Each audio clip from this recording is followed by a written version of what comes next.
se pripremiš za ovu pres konferenciju, vraćamo ti se kroz koju minutu.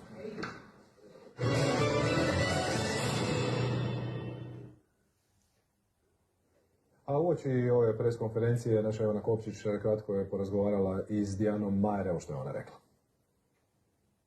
Kakva su za sada saznanja o toj varijanti virusa, je li on opasniji, širi li se brže od primjerice delta soja, što su do sada istraživanja pokazala?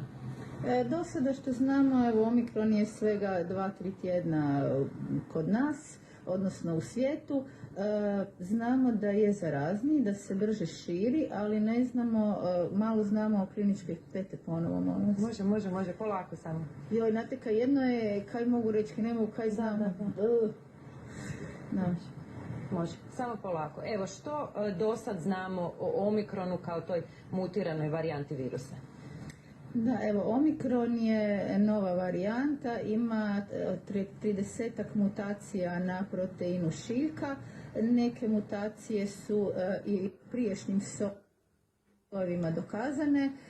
Ovaj sada virus ima najviše mutacija i to nas brine upravo zbog brzog širenja novog soja.